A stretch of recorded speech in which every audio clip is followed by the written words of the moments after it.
Karnataka news ಬೀಟ್ಗೆ ಸ್ವಾಗತ. ನಾನು ಅಖಿಲೇಶ್ ದಬ್ಬೆಕಟ್ಟೆ. ನನ್ನ ಜೊತೆ ಜಾಯ್ನ್ ಆಗಿದ್ದಾರೆ ನಮ್ಮ special bureau head Shriraj Vakwadi. Welcome Shriraj. Thank you Akhilesh. ಸದ್ಯ ಕ್ರಾಂತಿ ಕ್ರಾಂತಿ ಕ್ರಾಂತಿ ಎನ್ನುವಂತ ಮಾತು ಇಡೀ ರಾಜಕೀಯ ವಲಯದಲ್ಲಿ ದೊಡ್ಡ ಮಟ್ಟದ ಚರ್ಚೆ ಆಗ್ತಿದೆ. ಒಂದು ಕಡೆ ಕಾಂಗ್ರೆಸ್ನಲ್ಲಿ ಸಿಎಂ ಬದಲಾವಣೆ ಆಗಬೇಕು, ಸಚಿವ ಸಂಪುಟ ಬದಲಾವಣೆ ಆಗಬೇಕು, ರೀಶಫಲ್ ಮಾಡಬೇಕೆನ್ನುವಂತ ಕ್ರಾಂತಿ ಸದ್ದು ಮಾಡ್ತಿದ್ರೆ ಅಷ್ಟಕ್ಕೆ ಮಾತ್ರ ಸೀಮಿತ ಆಗಿಲ್ಲ. ಇತ್ತ ಬಿಜೆಪಿಯಲ್ಲೂ ಕೂಡ ಕ್ರಾಂತಿಯ ಕಿಚ್ಚು ಹತ್ತಿದೆ. ಅಯ್ಯೋ, ಇಡೀ ರಾಜಕೀಯದಲ್ಲೇ ಏನದು ಕ್ರಾಂತಿ, ಯಾವ ಮಟ್ಟಕ್ಕೆ ಆಗ್ತಾ ಇದೆ, ಅದರಲ್ಲೂ ಬಿಜೆಪಿಯಲ್ಲಿ ಈ ನವೆಂಬರ್ ಕ್ರಾಂತಿ ಚರ್ಚೆ ಕಾರಣ ಆಗುತ್ತಾ ಅಥವಾ ಫ್ಯಾಕ್ಟರ್ ಇಂಪ್ಯಾಕ್ಟ್ ಆಗುತ್ತಾ ಅನ್ನೋದಾದ್ರೆ ಅವೆಲ್ಲದರ ಪಿನ್ ಟು ಪಿನ್ ಡೀಟೇಲ್ಸ್ ಅನ್ನ ಮುಂದಿನ 1 ಗಂಟೆಗಳ ಕಾಲ ನಿಮಗೆ ನೀಡ್ತಾ ಹೋಗ್ತೀವಿ. ಅದೇ ಹೊತ್ತಿನ ವಿಶೇಷ, ಬಿಜೆಪಿಯಲ್ಲೂ ಕ್ರಾಂತಿ.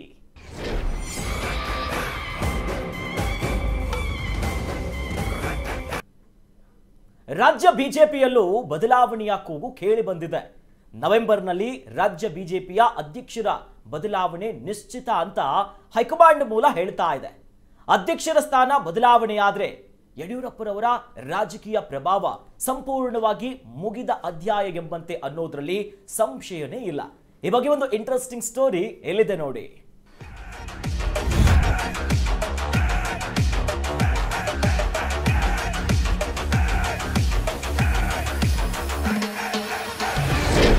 ರಾಜ್ಯ ರಾಜಕೀಯದಲ್ಲಿ ಬಿಎಸ್ವೈ ಶಕೆ ಅಂತ್ಯ.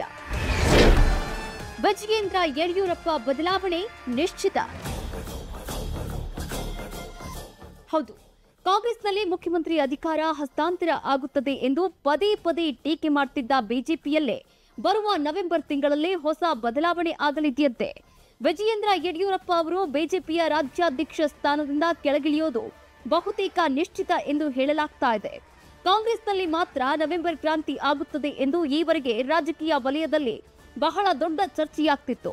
ಈಗ ಬಿಜೆಪಿಯಲ್ಲಿಯೂ ಮಹತ್ವದ ಬದಲಾವಣೆ ನವೆಂಬರ್ನಲ್ಲೇ ಆಗುತ್ತೆ ಎಂಬ ಚರ್ಚೆಯು ರಾಜ್ಯ ರಾಜಕೀಯ ವಲಯದಿಂದಲೇ ಕೇಳಿ ಬರ್ತಿದೆ.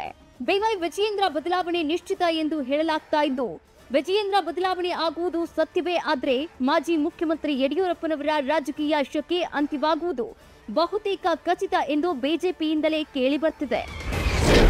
ಬಿಹಾರ ಚುನಾವಣಾ ಫಲಿತಾಂಶದ ಬಳಿಕ ಬದಲಾವಣೆ. ಯಾರಾಗಲಿದ್ದಾರೆ ರಾಜ್ಯ ಕೇಸರಿ ಪಾಳ್ಯಕ್ಕೆ ಅಧ್ಯಕ್ಷ?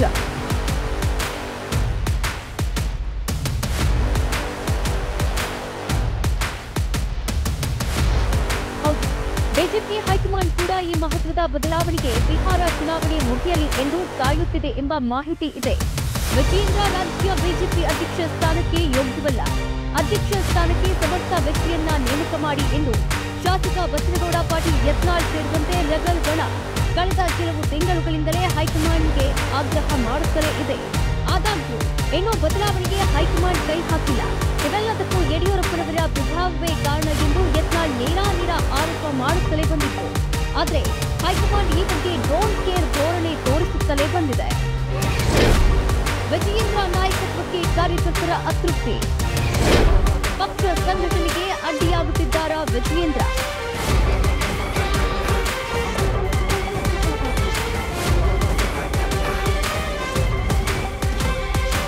ಜಿಲ್ಲಾ ಬಿಜೆಪಿ ಘಟಕಗಳ ಅಧ್ಯಕ್ಷ ಸ್ಥಾನವನ್ನ ತಮ್ಮ ನಿಶ್ಚಯದಷ್ಟೇ ಕೊಟ್ಟಿದ್ದಾರೆ ಎಂದು ಸಂಸದ ಡಾಕ್ಟರ್ ಕೆ ಸುಧಾಕರ್ ನೇರ ಆರೋಪ ಮಾಡಿದರು. ರಾಜ್ಯದಾದ್ಯಂತ ಬಿಜೆಪಿ ಕಾರ್ಯಕರ್ತರಿಂದಲೂ ಈ ಬಗ್ಗೆ ಅಸಮಾಧಾನದ ನುಡಿಗಳು ಕೇಳಿ ಬಂದಿದ್ದವು. ಮಾಜಿ ಸಿಎಂ ಡಿ.ವಿ. ಸದಾನಂದಗೌಡ ಅವರು ಕೂಡ ರಾಜ್ಯಾಧ್ಯಕ್ಷರ ಸ್ಥಾನದ ಬಗ್ಗೆ ಇರುವಂತಹ ಸಮಸ್ಯೆಯನ್ನ ಬಗೆಹರಿಸಿ ಸ್ಪಷ್ಟನೆ ನೀಡಬೇಕು ಎಂದು ಕೂಡ ಒತ್ತಾಯ ಮಾಡಿದರು.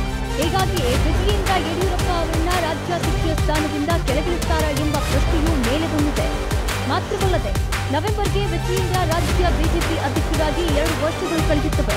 ಅಧ್ಯಕ್ಷರ ಬದಲಾವಣೆಯಾಗುವುದು ಮೊದಲಿನಿಂದಲೂ ಕೇಳಿ ಬರ್ತಾ ಇದ್ದು, ಲೋಕಸಭಾ ಚುನಾವಣೆಯ ವೇಳೆ ಅದು ಹೈಕಮಾಂಡ್ ಅಂಗಳಕ್ಕೂ ತಲುಪಿ ಬದಲಾವಣೆ ಆಗಲೇಬೇಕು ಎಂಬ ಆಗ್ರಹ ಕೇಳಿ ಬಂದಿರುವುದು ರಾಜ್ಯ ಬಿಜೆಪಿಯ ಬಗ್ಗೆ ರಾಷ್ಟ್ರ ಮಟ್ಟದ ಚರ್ಚೆಗೂ ಕಾರಣವಾಗಿದೆ. ಕೇಂದ್ರ ರಾಜ್ಯದಲ್ಲಿ ಒಮ್ಮೆಲೆ ಅಧ್ಯಕ್ಷರ ಬದಲಾವಣೆ. ರಾಜ್ಯ ಬಿಜೆಪಿ ಅಧ್ಯಕ್ಷ ಸ್ಥಾನ ಸೋಮಣ್ಣರಿಗೆ ಪಕ್ಕ.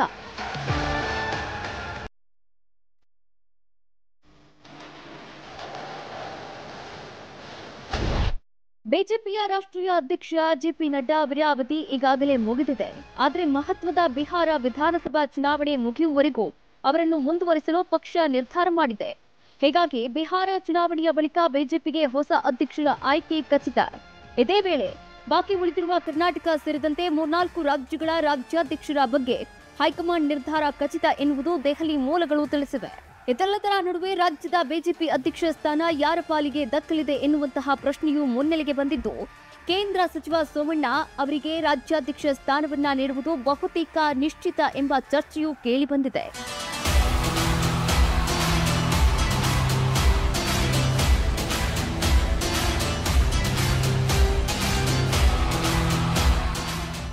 ಒಟ್ಟಿನಲ್ಲಿ ರಾಜ್ಯ ಬಿಜೆಪಿ ಅಧ್ಯಕ್ಷರ ಬದಲಾವಣೆ ಮತ್ತೆ ಮುನ್ನೆಲೆಗೆ ಬಂದಿದ್ದು, ಹಾಗಾದರೆ ಯಾರಾಗಲಿದ್ದಾರೆ ರಾಜ್ಯದ ಬಿಜೆಪಿಯ ಅಧ್ಯಕ್ಷ ಎಂಬ ಪ್ರಶ್ನೆಯ ಜೊತೆಗೆ ಹೈಕಮಾಂಡ್ ಯಾರಿಗೆ ಮಣೆ ಹಾಕಲಿದೆ ಎಂದು ಕಾದು ನೋಡಬೇಕಿದೆ. Shriraj Vakwadi, special bureau head, Karnataka news beat, Bengaluru. ನೋಡಿದ್ರಲ್ಲ ವೀಕ್ಷಕರೇ, ಹಿಂದೆಲ್ಲ ಕ್ರಾಂತಿ, ದಂಗೆ, ಇನ್ನು ಅಸಮಾಧಾನ ಮಾತುಗಳೆಲ್ಲ ಆ ಸಂದರ್ಭದಲ್ಲಿ ಬ್ರಿಟಿಷರ ವಿರುದ್ಧ ಇರ್ತಿತ್ತು. ಆದರೆ ಈಗ ಪ್ರಜಾಪ್ರಭುತ್ವದ ರಾಜಕೀಯ ಪಕ್ಷಗಳ ನಡುವೆಯಲ್ಲಿ ಅಸಮಾಧಾನ, ಭಿನ್ನಾಭಿಪ್ರಾಯ, ಅದರಲ್ಲೂ ಕೂಡ ಭಿನ್ನಮತೀಯರ ಚಟುವಟಿಕೆ, ಬಂಡಾಯ, ರೆಬಲ್ಗಳ ಸದ್ದು ಮಾಡ್ತಿದೆ. ಹಾಗಾಗಿ ಕಾಂಗ್ರೆಸ್ಸಿನ ಜೊತೆಯಲ್ಲಿ ವಿರೋಧ ಪಕ್ಷದಲ್ಲಿರುವಂತಹ ಬಿಜೆಪಿಯಲ್ಲೂ ಕೂಡ ದೊಡ್ಡ ಮಟ್ಟದ ಅಸಮಾಧಾನ ಇದೆ. ಶ್ರೀರಾಜ್, ಬಿಜೆಪಿಯಲ್ಲಿ ಕ್ರಾಂತಿ ಅನ್ನೋ ವಿಚಾರ ಬಗ್ಗೆ ನಾವು ಡಿಸ್ಕಸ್ ಮಾಡಬೇಕು ಅಂತಂದ್ರೆ ಈ ಕ್ರಾಂತಿ, ಅಸಮಾಧಾನ, ಭಿನ್ನಾಭಿಪ್ರಾಯ, ರೆಬಲ್ ಎಲ್ಲವೂ ಶುರು ಆಗ್ಬೇಕಂತಂದ್ರೆ ರೆಬಲ್ ಲೀಡರ್ ಇಂದ ಶುರುವಾಗಬೇಕು. ಯಾಕಂತಂದ್ರೆ ಬಿಜೆಪಿಯ ಜಿಲ್ಲಾ ಘಟಕದ ಅಧ್ಯಕ್ಷರನ್ನ ನಾವು ತೆಗೆದು ಹಾಕಬೇಕು, ಕುಟುಂಬ ರಾಜಕೀಯ ಆಗ್ತಿದೆ, ಮೊದಲ ಮಾಡಲೇಬೇಕು ಅಂತ ಹೈಕಮಾಂಡ್ ನಾಯಕರು ಸುಮ್ಮನೆ ಇರಿ ಅಂದ್ರೂ ಕೂಡ ಏಕವಚನದಲ್ಲೇ ತಮ್ಮ ಬತ್ತಳಿಕೆಯಲ್ಲಿರೋ ಒಂದೊಂದೇ ಬಾಣ ಬಿಟ್ಟಿದ್ದು ಬಿಜೆಪಿಯ ಉಚ್ಚಾಟಿತ ಶಾಸಕ ಯತ್ನಾಳ್ ಅವರು. ಉಚ್ಚಾಟನೆ ಆಗಿಬಿಡ್ತು. ಈಗ ಅಂದ್ರೆ ಬಿಜೆಪಿಯಲ್ಲಿ ಕ್ರಾಂತಿ ಇವತ್ತಲ್ಲ, ಅಂದಿನನೇ ಶುರು ಆಗಿತ್ತು. ಮನೆಯೊಂದು 3 ಬಾಗ್ಲಾಗಿದೆಯಲ್ಲ, ಹೆಂಗ್ ನೋಡ್ತೀರಾ ಇದನ್ನ ಅಂತ? ಯತ್ನಾಳ್ ನಿರಂತರವಾಗಿ ಯಡಿಯೂರಪ್ಪ ಮತ್ತೆ ವಿಜಯೇಂದ್ರನ ವಿರುದ್ಧವಾಗಿ ಬಹಳ ದೊಡ್ಡ ವಿರೋಧವನ್ನ ವ್ಯಕ್ತಪಡಿಸ್ತಾ ಇದ್ರು, ಮತ್ತೆ ಅದು ಹೈಕಮಾಂಡ್ ಅಂಗಳಕ್ಕೂ ಕೂಡ ತಲುಪ್ತು ಅಂತ. ಸೊ ಮತ್ತೊಂದು ವಿಚಾರವನ್ನ ನಾವಿಲ್ಲಿ ಗಂಭೀರವಾಗಿ ಯೋಚನೆ ಮಾಡಬೇಕಾಗಿರೋದು ಏನು ಕೇಳಿದ್ರೆ, ಸಿಎಂ ಆಗಿದ್ದಾಗ ನಮ್ಮ ಯಡಿಯೂರಪ್ಪನವರು ಮುಖ್ಯಮಂತ್ರಿ ಆಗಿದ್ದಾರೆ 2018ರ ಸಂದರ್ಭದಲ್ಲಿ ಎಲ್ಲ ಸಚಿವರೆಲ್ಲರೂ ಕೂಡ ಅಂದ್ರೆ ಯಡಿಯೂರಪ್ಪನವರಲ್ಲಿ ಹೋಗೋಕ್ಕಿಂತ ಹೆಚ್ಚಾಗಿ ವಿಜಯೇಂದ್ರನಲ್ಲಿ ಹೋಗಬೇಕು ಅನ್ನುವಂತಹ ಪರಿಸ್ಥಿತಿ ನಿರ್ಮಾಣ ಆಗಿತ್ತು. ಯಾಕೆ ಹೇಳಿದ್ರೆ ಯಡಿಯೂರಪ್ಪನವರಿಗೂ ಒಂದು ಇದಿತ್ತು, ಒಂದು ಅರಿವಿತ್ತು. ಅಂದ್ರೆ ಇನ್ನು ನೆಕ್ಸ್ಟ್ ಬಹುಶಃ ನನ್ನಿಂದ ಸಾಧ್ಯ ಆಗಲ್ಲ ಮುಖ್ಯಮಂತ್ರಿ ಆಗೋದಕ್ಕೆ, ಅಥವಾ ಇನ್ನೇನೋ ಒಳಗೊಳಗೆ ರಾಜಕೀಯ ಬೇರೆ ಬೇರೆ ಇತ್ತು. ಅಂದ್ರೆ ಎಲ್ಲವೂ ಕೂಡ ಬಿಜೆಪಿಯ ಒಂದು ಹೈಕಮಾಂಡ್ ನ ವಾತಾವರಣ ಮತ್ತೆ ಯಡಿಯೂರಪ್ಪನವರ ಮೇಲೆ BL ಸಂತೋಷ್ ತಿರುಗಿ ಬಿದ್ದಿದ್ರು. ಆ ಸಂದರ್ಭದಲ್ಲಿ ಲಿಂಗಾಯತ ಒಬ್ಬ ನಾಯಕ ಈ ಮಟ್ಟಿಗೆ ಬಿಜೆಪಿಗಿಂತಲೂ ಮೀರಿ ಬೆಳೀತಾ ಇದ್ದಾರೆ ಅನ್ನುವಂತಹ ಒಂದು ಒಪಿನಿಯನ್ ಅನ್ನ ಹೈಕಮಾಂಡ್ಗೆ ತಿಳಿಸಿದ್ರು. ಹಾಗಾಗಿ ಯಡಿಯೂರಪ್ಪನವರ ವಿರುದ್ಧವಾಗಿ ಒಂದು ದೊಡ್ಡ ಬಣವೇ ಸೃಷ್ಟಿಯಾಗಿತ್ತು ಒಳಗಿಂದೊಳಗೆ, ಬಿಜೆಪಿಯ ಒಳಗೊಳಗೆ. ಆಮೇಲೆ BL ಸಂತೋಷ್ ಅವರ ಫಾಲೋವರ್ಸ್ ಏನಿದ್ದಾರೆ, ಅವರ ಬಣ ಅನ್ನೋದೇನಿದೆಯಲ್ಲ, ಸೊ ಅವರೆಲ್ಲರೂ ಕೂಡ ಒಂದು ಹಂತಕ್ಕೆ ಯಡಿಯೂರಪ್ಪನವರನ್ನ ವಿರೋಧಿಸಲೇ ಬಂದ್ರು. BL ಸಂತೋಷ್ ಏನ್ ಮಾಡಿದ್ರು, ಅಲ್ಲಿ ಮೇಲಿತ್ಕೊಂಡು ಅಲ್ಲಿ ಹೈಕಮಾಂಡ್ಗೆ ಯಡಿಯೂರಪ್ಪನವರ ಬಗ್ಗೆ ಮತ್ತೆ ಯಡಿಯೂರಪ್ಪನವರ ಮಗ ಇಲ್ಲಿ ರಾಜಕೀಯ ಒಂದು ಅಧಿಕೃತವಾಗಿ ಶಾಸಕಾಂಗದಲ್ಲಿ ಇದ್ದಿರಲಿಲ್ಲ. ಯಾರು? ನಮ್ಮ ವಿಜೇಂದ್ರ ಯಡಿಯೂರಪ್ಪನವರು. ಆ ಸಂದರ್ಭದಲ್ಲೇ ಯಡಿಯೂರಪ್ಪನವರ ಸೂಪರ್ CM ಆಗಿ ವಿಜೇಂದ್ರ ಯಡಿಯೂರಪ್ಪ ಕೆಲಸ ಮಾಡುವಂತಹ ಒಂದು ವಾತಾವರಣ ನಿರ್ಮಾಣ ಆಯಿತು. ನೀವು ನೋಡಿ ಮಹಾರಾಷ್ಟ್ರದಲ್ಲೂ ಕೂಡ ಆದಿತ್ಯ ಠಾಕ್ರೆ, ನಮ್ಮ ಉದ್ಧವ್ ಠಾಕ್ರೆ ಅವರ ಸೂಪರ್ CM ಆಗಿ ಆದಿತ್ಯ ಠಾಕ್ರೆ ಕೆಲಸ ಮಾಡ್ತಿರುವ ಕಾರಣಕ್ಕೋಸ್ಕರವಾಗಿ ಅಲ್ಲಿ ಡಿವೈಡ್ ಆಯಿತು. ನಮ್ಮ ದೇವೇಂದ್ರ ಫಡ್ನವೀಸ್ ಅವರೆಲ್ಲ ಸರ್ಕಾರ ರಚನೆ ಮಾಡೋದಕ್ಕೆ ಇದೆಲ್ಲವೂ ಕೂಡ ಕಾರಣ. ಸೊ ಹಾಗಾಗಿ ಇಲ್ಲಿಯೂ ಕೂಡ ಒಂದು ವಿರೋಧ ಬಣ ಸೃಷ್ಟಿಯಾಯಿತು. ಮತ್ತೆ ಬಹಳ ಪ್ರಮುಖವಾಗಿ ನಾವು ಗಮನಿಸಬೇಕು, ಯತ್ನಾಳ್ ವಿರೋಧಿಸ್ತಾ ಇದ್ದದ್ದು ಯಡಿಯೂರಪ್ಪ ಮತ್ತು ವಿಜಯೇಂದ್ರನ್ನ ಮಾತ್ರ. ಹೌದು, ಇತ್ತೀಚಿನ ದಿನಗಳಲ್ಲಿ ನಾನು ಪಕ್ಷವನ್ನ ಕಟ್ಟುತ್ತೇನೆ, ಕರ್ನಾಟಕ ಹಿಂದೂ ಪಾರ್ಟಿಯನ್ನ ಕಟ್ತೇನೆ ಅನ್ನುವಂತಹ ವಾತಾವರಣದಲ್ಲಿ ಅವರು ಒಂದ್ ರೀತಿಯಲ್ಲಿ ಎಲ್ಲರೂ ಅವರಿಗೆ ಒಂದಿಷ್ಟು ಸಂಖ್ಯೆ ಜಾಸ್ತಿ ಆಯಿತು. ಅವರ ಬಣದಲ್ಲಿ ಗುರುತಿಸಿಕೊಂಡವರು ಪ್ರತಾಪ್ ಸಿಂಹ ಅವರೆಲ್ಲ ನೇರವಾಗಿ ಗುರುತಿಸಿಕೊಳ್ಳದೆ ಇದ್ರೂ ಕೂಡ ಈಶ್ವರಪ್ಪನವರು ಯಡಿಯೂರಪ್ಪನವರೆಲ್ಲ ವಿರೋಧಿಸ್ತಲೇ ಬಂದವರು. ಈಶ್ವರಪ್ಪ ಲೋಕಸಭಾ ಚುನಾವಣೆ ಸಂದರ್ಭದಲ್ಲಿ ಯಡಿಯೂರಪ್ಪನವರ ಮಗ ರಾಘವೇಂದ್ರ ಅವರ ಎದುರಿಗೆ ನಿಂತವರು, ಅವರಿಗೆ ಸಿಗ್ಲಿಲ್ಲ, ಮತ್ತೆ ಅವರ ಮಗಂಗೂ ಕೂಡ ಅಲ್ಲಿ ಸಿಗ್ಲಿಲ್ಲ ಅನ್ನುವಂತ ಕಾರಣ. ಇದೇ ವಿಚಾರಕ್ಕೆ ಸಂಬಂಧಪಟ್ಟಂತೆ ಒಂದು ಅಪ್ಡೇಟ್ ಕೂಡ ಲಭ್ಯವಾಗ್ತಾ ಇದೆ.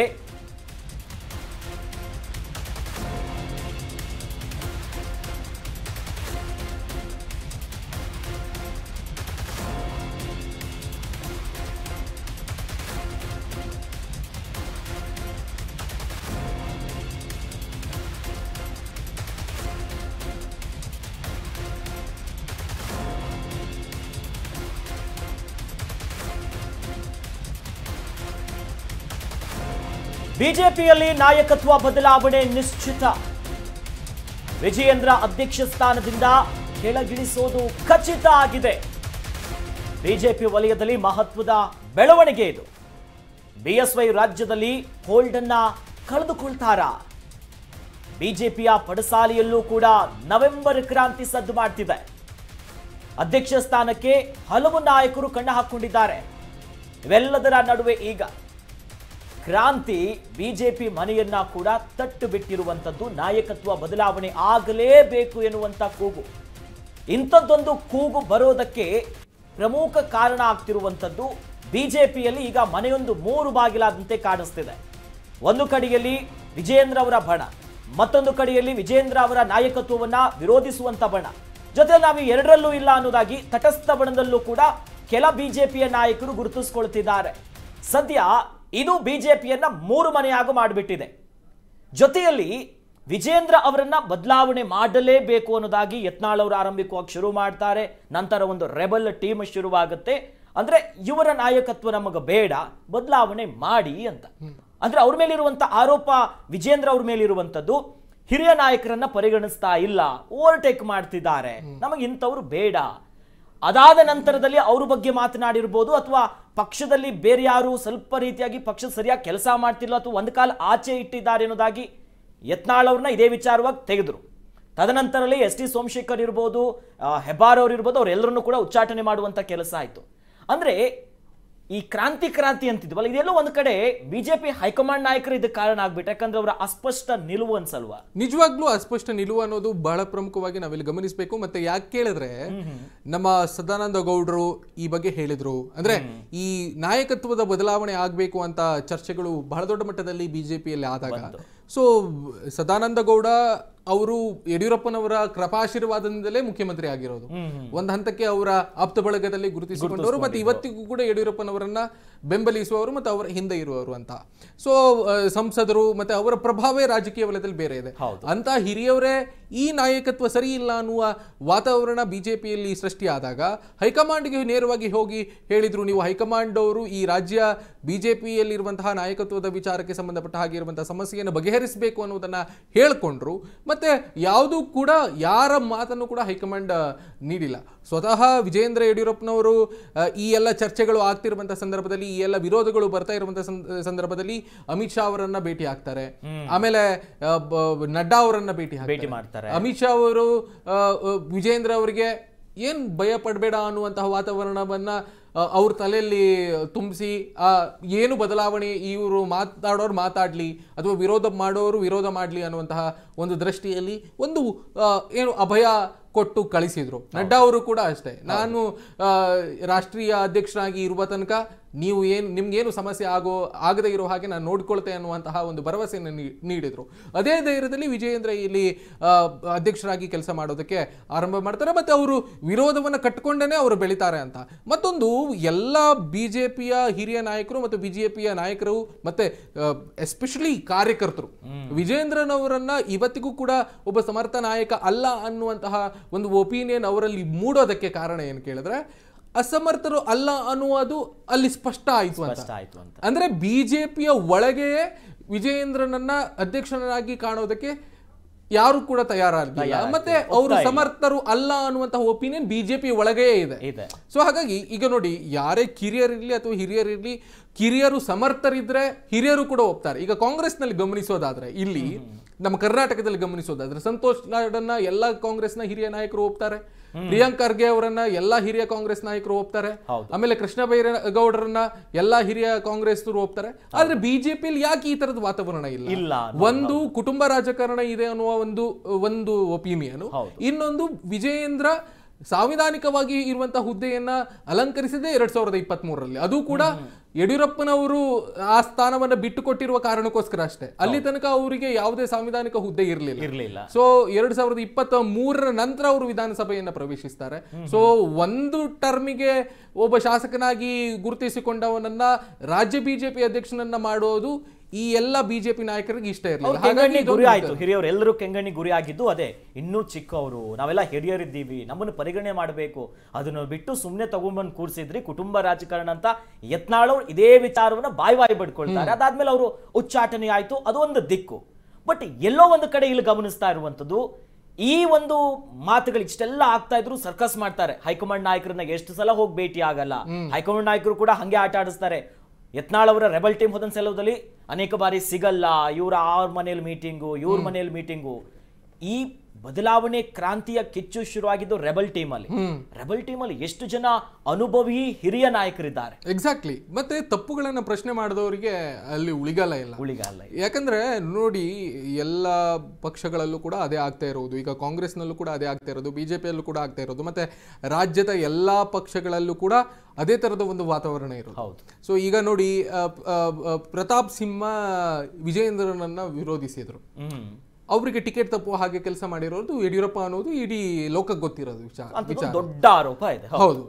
ಈಶ್ವರಪ್ಪನವರು ಲೋಕಸಭೆಯಲ್ಲಿ ಶಿವಮೊಗ್ಗದಿಂದ ಟಿಕೆಟ್ ಆಕಾಂಕ್ಷಿ ಆಗಿದ್ರು, ಆದ್ರೆ ಕೊಡದೇ ಇರುವ ಹಾಗೆ ಮಾಡಿರೋದು ಯಡಿಯೂರಪ್ಪನವರು. ಯಾಕೆ ಹೇಳಿದ್ರೆ ತಮ್ಮ ಮಗನ ಕ್ಷೇತ್ರಕ್ಕೆ ಇವರು ಬರಬಾರ್ದು ಅನ್ನೋ ಕಾರಣಕ್ಕೆ, ಮತ್ತೆ ಅವರ ಮಗನಿಗೂ ಕೂಡ ಸೀಟ್ ಸಿಗದೆ ಇರೋ ಹಾಗೆ ಮಾಡಿರೋದು ಯಡಿಯೂರಪ್ಪನವರ. ಅದು ಎಲ್ರಿಗೂ ಕೂಡ ಗೊತ್ತಿರುವಂತ ವಿಚಾರ. ಸೊ ಹೀಗಾಗಿ ಈ ತರದ ಒಂದು ವಾತಾವರಣ, ಕುಟುಂಬದವರನ್ನೇ ಬೆಳೆಸೋದು, ತಮ್ಮ ಮಕ್ಕಳನ್ನೇ ಬೆಳೆಸುವಂತಹ ವಾತಾವರಣ ಬಿಜೆಪಿಯಲ್ಲಿ ಇರೋ ಕಾರಣಕ್ಕೋಸ್ಕರವಾಗಿ, ಮತ್ತೆ ಅದು ನೋಡಿ, ಅದು ಆ ಪರಂಪರೆ ಆರಂಭ ಆಗಿರೋದು ಕಾಂಗ್ರೆಸ್ನಲ್ಲಿ. ಒಂದು ಕುಟುಂಬವನ್ನ ಬೆಳೆಸೋದು ಅಥವಾ ಕುಟುಂಬವನ್ನ, ಈಗ ನಮ್ಮ ಪ್ರಾದೇಶಿಕ ಪಕ್ಷ ಆಗಿರುವಂತಹ ನಮ್ಮ ಕರ್ನಾಟಕದಲ್ಲಿ ಇರುವಂತಹ ಪ್ರಾದೇಶಿಕ ಜೆಡಿಎಸ್ ಕೂಡ ಅದೇ ರೀತಿಯಾಗಿ ಬೆಳೀತಾ ಬಂದಿರೋದು. ಮತ್ತೆ ಇವತ್ತು ಕೂಡ ದೊಡ್ಡ ದೊಡ್ಡ ಹುದ್ದೆಯಲ್ಲಿರೋರೆಲ್ಲರೂ ಕೂಡ ಆ ಕುಟುಂಬದಲ್ಲಿ ಇರೋರೆ, ಆ ಕುಟುಂಬದ ಎಲ್ಲಾ ಸದಸ್ಯರು ಒಂದಲ್ಲ ಒಂದು ಹುದ್ದೆಯಲ್ಲಿ ಆ ಪಕ್ಷದಲ್ಲಿ ಇದ್ದಾರೆ. ಸೊ ಹಾಗೆ ಆ ತರದ ವಾತಾವರಣವನ್ನ, ಆ ನೆಪೋಟಿಸಂ ಅನ್ನ ಯಾರು ಕೂಡ ಒಪ್ಪೋದಿಲ್ಲ. ಮತ್ತೆ ಅದು ಪಕ್ಷವಾಗಿ ಬಂದಾಗ ಅದು ಯಾರು ಒಪ್ಪೋದಿಲ್ಲ ಅನ್ನೋದು ಸ್ಪಷ್ಟ. ಒಂದು ಹಾಸ್ಯಾಸ್ಪದ ಅಥವಾ ಒಂದ್ ರೀತಿ ನೋಡೋದಾದ್ರೆ, ಕಾಂಗ್ರೆಸ್ ನ ದೊಡ್ಡ ಮಟ್ಟಕ್ಕೆ ಟೀಕೆ ಮಾಡ್ತು, ಕುಟುಂಬ ರಾಜಕಾರಣ ಕಾಂಗ್ರೆಸ್, ಕುಟುಂಬ ರಾಜಕಾರಣ ಕಾಂಗ್ರೆಸ್. ಆದ್ರೆ ಬಿಜೆಪಿ ಸದ್ಯ ಅನುಸರಿಸ್ತಿರೋದು ರಾಜ್ಯದಲ್ಲಿ ಏನು ಅಂತ ಮತ್ತೆ ಅವರನ್ನೇ ವ್ಯಂಗ್ಯ ಆಡುವಂತ ಮಾಡುವಂತ ಪರಿಸ್ಥಿತಿ ತಂದಿಟ್ಕೊಂಡಿದ್ದಾರೆ. ಬಟ್ ಈ ಬದಲಾವಣೆ ಆಗಬೇಕು, ವಿಜೇಂದ್ರ ನಮಗೆ ಬೇಡ ಅನ್ನೋದು ಈ 2 ವರ್ಷ ಈಗ ಆಗ್ತಾ ಬಂತು, ಆರಂಭಿಕದಿಂದಲೂ ಕೂಡ ಶುರುವಾಯ್ತು. ಬಟ್ ಒಂದು ಗಮನಿಸಬೇಕಾಗಿರೋದು, ಒಂದು ವೇಳೆ ಬದಲಾದ್ರೆ ವಿಜೇಂದ್ರ ಅವರು ಮಾತ್ರ ಬದಲಾಗಲ್ಲ, ಅಲ್ಲಿ ಯಡಿಯೂರಪ್ಪನವರ ಫ್ಯಾಕ್ಟರ್, ಅವರ ವರ್ಚಸ್ಸು ಅವ್ರಿಗೇನೋ ಒಂದ್ ರೀತಿ ಒಂದು ಹೊಡೆತ ಬಿದ್ದಂಗ ಆಗಲ್ವಾ? ಎಲ್ಲೋ ಕಡಿಮೆ ಆಯ್ತು ಅವ್ರದ್ದು ಇನ್ಫ್ಲುಯೆನ್ಸ್ ಅನ್ನೋದು. ನಿಜವಾಗ್ಲೂ ಯಡಿಯೂರಪ್ಪನವರು ಮುಖ್ಯಮಂತ್ರಿ ಆಗಿ ಇರುವ ತನಕವೂ ಕೂಡ, ಮತ್ತೆ ಅವರನ್ನ ಸಂಸದೀಯ ಮಂಡಳಿಯ ಸದಸ್ಯರಾದಾಗ್ಲೂ ಕೂಡ ಬಿಜೆಪಿ ರಾಜ್ಯದ ವಿಷಯದಲ್ಲಿ ನನ್ನ ಹಿಡಿತವನ್ನ ತಪ್ಪಬಾರದು ಅನ್ನೋ ಕಾರಣಕ್ಕೋಸ್ಕರವಾಗಿಯೇ ತಮ್ಮ ಮಗನನ್ನ ರಾಜ್ಯಾಧ್ಯಕ್ಷನ ಸ್ಥಾನ ಮಾಡಿ ಕೂರಿಸಿರೋದು ಅನ್ನೋದು ಸ್ಪಷ್ಟ, ಅದು ಎಲ್ರಿಗೂ ಕೂಡ ಗೊತ್ತಿರೋದು. ಸೊ ಹಾಗಾಗಿ ನಾವು ಗಮನಿಸಬೇಕು, ಈಗ ವಿಜಯೇಂದ್ರನವರನ್ನ ಇಳಿಸಿದ್ರೆ ರಾಜ್ಯದಿಂದ ಯಡಿಯೂರಪ್ಪನವರ ಕಂಪ್ಲೀಟ್ ಪವರ್ ಏನಿದೆ, ಅಂದ್ರೆ ಬಿಜೆಪಿ ವಿಚಾರಕ್ಕೆ ಯಡಿಯೂರಪ್ಪನವರೇ ಸುಪ್ರೀಂ ಅನ್ನುವಂತಹ ಬಿಜೆಪಿಯಲ್ಲಿ ಒಂದು ವಾತಾವರಣ ಇದೆಯಲ್ಲ, ಅದನ್ನ ಸಂಪೂರ್ಣವಾಗಿ ಹೈಕಮಾಂಡ್ ತೆಗೆದುಹಾಕುವಂತ ಪ್ರಯತ್ನ. ಸೊ ಇನ್ನು ಇಲ್ಲಿ ನೋಡಿ, ಆಮೇಲೆ 2 ಫ್ಯಾಕ್ಟರ್ ಇದೆ. ಒಂದು, ಬಿಹಾರದ ಎಲೆಕ್ಷನ್ ಆದ್ಮೇಲೆ ಇಲ್ಲಿಯ ಬದಲಾವಣೆ ಆಗುತ್ತೆ, ಮತ್ತೆ ರಾಷ್ಟ್ರದಲ್ಲೂ ಬದಲಾವಣೆ ಆಗುತ್ತೆ. ಸೊ ಅಲ್ಲಿಯೂ ಕೂಡ JP ನಡ್ಡಾ ಅವರನ್ನ ಬದಲಾಯಿಸೋದಾದ್ರೆ ಆ ಸ್ಥಾನಕ್ಕೆ ಯಾರು ಕೂರಿಸ್ತಾರೆ? BL ಸಂತೋಷ್ ಅವರ ಆಕಾಂಕ್ಷಿ ಕೂಡ ಹೌದು ಆ ಸ್ಥಾನಕ್ಕೆ. ಆಮೇಲೆ ಇಲ್ಲಿ ಸೋಮಣ್ಣ, ಇಲ್ಲಿ ಜಾತಿವಾರನ್ನ ಗಮನಿಸಬೇಕಾಗತ್ತೆ.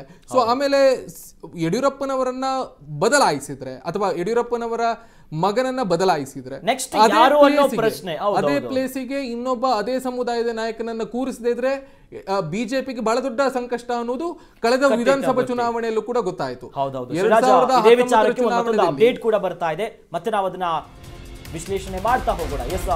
ದಿಢೀರ್ ಶುರುವಾಗಿದೆ ಬದಲಾವಣೆಯ ಚರ್ಚೆ. ಬಿಜೆಪಿಯ ಕಮಲಪಾಳ್ಯದಲ್ಲಿ ಬದಲಾವಣೆಯ ಚರ್ಚೆ ಶುರುವಾಗಿದೆ. ವಿಜೇಂದ್ರ ಮೇಲೆ ಅಸಮಾಧಾನಗಳು ಹೆಚ್ಚಾಗ್ತಾ ಇದೆ. ಬಿಜೆಪಿ ಕಾರ್ಯಕರ್ತರ ಭಾರಿ ವಿರೋಧ ಮಾಡ್ತಿದ್ದಾರೆ ಕಾರ್ಯಕರ್ತರು. ವಿಜೇಂದ್ರ ಅವರ ನಾಯಕತ್ವವನ್ನ ಹಿರಿಯರು ಒಪ್ತಾ ಇಲ್ಲ.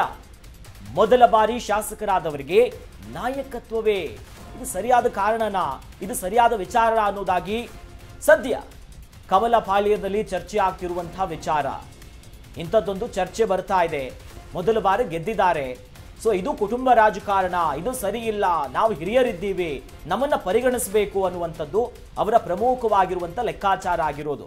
ಶಿವರಾಜ್, ನಾವು ಆಗ್ಲೇ ವಿಚಾರವಾಗಿ ಮಾತಾಡ್ತಾ ಇದ್ವಿ, ಹಿರಿಯ ಈಗ ಬಿಜೆಪಿಯ ನಾಯಕರು ಯಾರ್ಯಾರಿದ್ದಾರೆ, ಯಾಕಂದ್ರೆ ಸಮುದಾಯ ಲೆಕ್ಕಾಚಾರ ಆದಾಗ ಅನೇಕರು ಹಿರಿಯರಿದ್ದಾರೆ, ಅನುಭವಿ ಇದ್ದಾರೆ. ಇಷ್ಟೆಲ್ಲ ಬಿಟ್ಟು ಈಗ ಯಡಿಯೂರಪ್ಪನವರು ಬಿಜೆಪಿ ಕರ್ನಾಟಕದಲ್ಲಿ ಭದ್ರಕೋಟೆ ಆಗಿರುವಂತದ್ದಕ್ಕೆ ಮೂಲೆ ಮೂಲೆಗೆ ಹೋಗ್ಬಿಟ್ಟು ಸಂಘಟನೆ ಮಾಡಿದ್ದಾರೆ, ಪಕ್ಷ ಕಟ್ಟಿದ್ದಾರೆ, ಸಮುದಾಯಿಕ ನಾಯಕನಾಗಿ ಒಂದು ಮಾಸ್ ಲೀಡರ್ ಆಗಿ ಗುರುತಿಸ್ಕೊಂಡಿದ್ದಾರೆ. ಸೊ ಆ ಒಂದೇ ಫ್ಯಾಕ್ಟರಿ ಇಟ್ಕೊಂಡು ಅವರ ಮಗನನ್ನ ಆ ಸ್ಥಾನಕ್ಕೆ ಕೂತ್ಕೊಂಡು ಎಲ್ಲರೂ ಒಪ್ಪಬೇಕನ್ನುವಂಥದ್ದು ಏನು ಅಷ್ಟರ ಮಟ್ಟಿಗೆ ಸರಿಯಲ್ಲ. ನೋಡಿ, ನಮ್ಮ ಯಡಿಯೂರಪ್ಪನವರು ಆ ಲಿಂಗಾಯತ ಸಮುದಾಯದ ನಾಯಕರು ಅನ್ನುವ ಕಾರಣಕ್ಕೆ ಅವರ ಮಗನನ್ನ ಈ ಪಕ್ಷದಲ್ಲಿ ಕೂರಿಸೋದು ಅಥವಾ ಅಧ್ಯಕ್ಷ ಸ್ಥಾನಕ್ಕೆ ಕೂರಿಸೋದು ಎಷ್ಟರ ಮಟ್ಟಿಗೆ ಸಮಂಜಸ ಅನ್ನೋದು ಪ್ರಶ್ನೆ ಇರೋದು ಎಲ್ಲ ಬಿಜೆಪಿಯ ನಾಯಕರಲ್ಲಿ. ಮತ್ತೊಂದು, ವಿಜಯೇಂದ್ರ ಲಿಂಗಾಯತ ಸಮುದಾಯದ ಒಬ್ಬ ನಾಯಕ, ಅಂದ್ರೆ ಲಿಂಗಾಯತ ಸಮುದಾಯದ ನಾಯಕನಾಗಿ ಬೆಳೆಸಲಿಲ್ಲ ಅಥವಾ ಮಾಸ್ ಲೀಡರ್ ಆಗಿ ಅವರು ಇನ್ನೂ ಕೂಡ ಗುರುತಿಸಿಕೊಂಡಿಲ್ಲ. ನೋಡಿ, ನೀವು ಯಾವುದೇ ಭಾಗಕ್ಕೆ ಹೋದ್ರೂ ವಿಜೇಂದ್ರ ಅವರ ಮೇಲೆ ಒಂದು ಅಸಮಾಧಾನ ಇದೆ. ಅವರ ಒಂದು ಓವರ್ ರೂಲಿಂಗ್ ಅನ್ನ ಯಾರು ಇಷ್ಟಪಡಲ್ಲ. ನೀವು ಯಾವುದೇ ಭಾಗಕ್ಕೆ ಹೋಗ್ಲಿ. ಸೊ ವಿಜೇಂದ್ರ ಅವರಲ್ಲಿರುವಂತಹ ಒಂದು ಏನು ಅವರ ಟೀಕೆ ಇರಲಿ ಅಥವಾ ಆಡಳಿತ ಪಕ್ಷಕ್ಕೆ ವಿರೋಧಿಸೋದಿರಲಿ, ಯಾವುದು ಕೂಡ ಮಾಡಿಲ್ಲ, ಗಟ್ಟಿ ಧ್ವನಿ ಇಲ್ಲ ಅಂತ.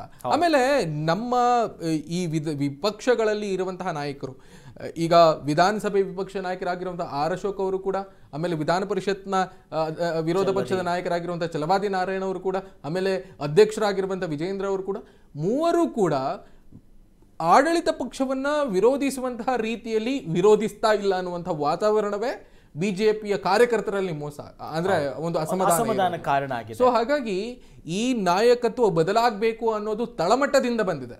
ಅಂದ್ರೆ ಯಾವತ್ತು ಯಾವ ಬಿಜೆಪಿ ಪಕ್ಷ ನಾವು ಕಾರ್ಯಕರ್ತರಿಂದಲೇ ಬೆಳೆದಂತಹ ಪಕ್ಷ ಅಂತ ಹೇಳ್ಕೊಳ್ತಾ ಇತ್ತು, ನೋಡಿ ಈಗ ಯತ್ನಾಳ್ ಹೋದಲ್ಲೆಲ್ಲ ಜನ ಸೇರ್ತಾರೆ, ಯತ್ನಾಳ್ ಹೋದಲ್ಲೆಲ್ಲ ಭಾರಿ ಸಂಖ್ಯೆಯ ಹಿಂದೂ ಕಾರ್ಯಕರ್ತರು ಸೇರ್ತಾರೆ ಅಂತ.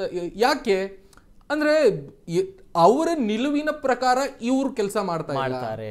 ನೋಡಿ, ದೊಡ್ಡ ಒಂದು ಏನು ಒಪಿನಿಯನ್ ಇರೋದು ಕೇಳಿದ್ರೆ ಇವರೆಲ್ಲರೂ ಕೂಡ ಯತ್ನಾಳ್ ಪದೇ ಪದೇ ಅದನ್ನ ಹೇಳ್ತಾರೆ.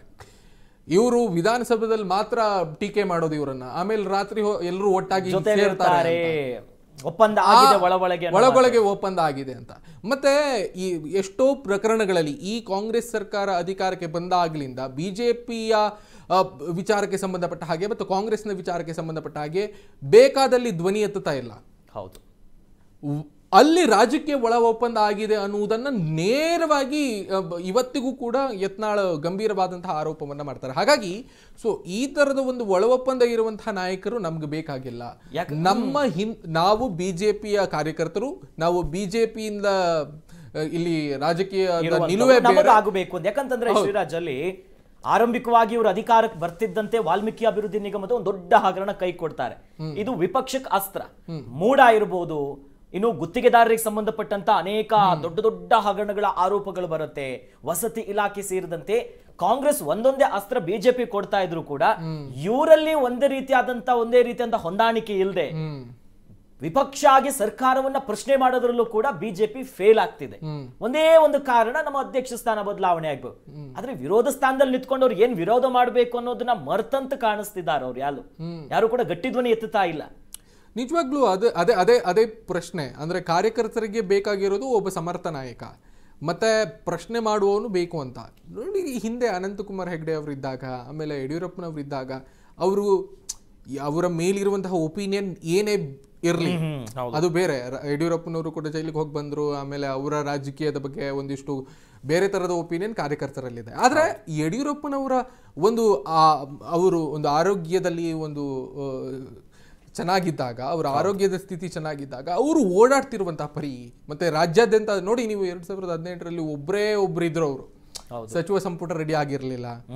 ಆಮೇಲೆ ಆ ಸಂದರ್ಭದಲ್ಲಿ ನೆರೆ ಪ್ರವಾಹ ಆಗಿರುವಂತಹ ಸಂದರ್ಭ, ಇಡೀ ರಾಜ್ಯದಂತ ಯಡಿಯೂರಪ್ಪನವರು ಓಡಾಡ್ಕೊಂಡಿದ್ರು. ಆದ್ರೆ ಅಂತ ಒಂದು ವರ್ಚಸ್ಸು ಇವರಲ್ಲಿ ಇಲ್ಲ ಅಂತ, ಮಗನಲ್ಲಿ ಇಲ್ಲ ಅಂತ. ಈವನ್ BY ರಾಘವೇಂದ್ರ ಅವರಲ್ಲೂ ಕೂಡ ಅವರಲ್ಲಿ ಮತ ಹೇಗೋ ಯಾವುದೋ ಒಂದು ಲೆಕ್ಕದಲ್ಲಿ ಪಡೆದುಕೊಳ್ತಾರೆ, ಕ್ಷೇತ್ರಕ್ಕೆ ಮಾತ್ರ ಸೀಮಿತ ಆಗ್ಬಿಟ್ರು. ಇವರು ಒಂದಿಷ್ಟು ಉಪಚುನಾವಣೆಗಳಲ್ಲಿ ಒಂದು ಹೆಸರು ಮಾಡುವಂತ ಪ್ರಯತ್ನ ಮಾಡಿದ್ರು. ಅದು ರಾಜಕೀಯವಾಗಿ ಅದನ್ನ ಕನ್ವರ್ಟ್ ಮಾಡ್ಕೊಳ್ಳೋದು, ಒಪಿನಿಯನ್ ಕನ್ವರ್ಟ್ ಮಾಡ್ಕೊಳ್ಳೋದಂತ ಏನ್ ಹೇಳ್ತೀವಲ್ಲ, ಅದು ಎಲ್ಲವೂ ಬದಲಾವಣೆ ಆಗ್ತಾ ಹೋಯ್ತು. ಆದ್ರೆ ಅದು ಬಿಜೆಪಿ ನಾಯಕರಲ್ಲೇ ಒಂದು ಒಪಿನಿಯನ್ ಸೃಷ್ಟಿ ಮಾಡುವಲ್ಲಿ ವಿಜೇಂದ್ರ ಸೋತ್ರು ಅಂತ.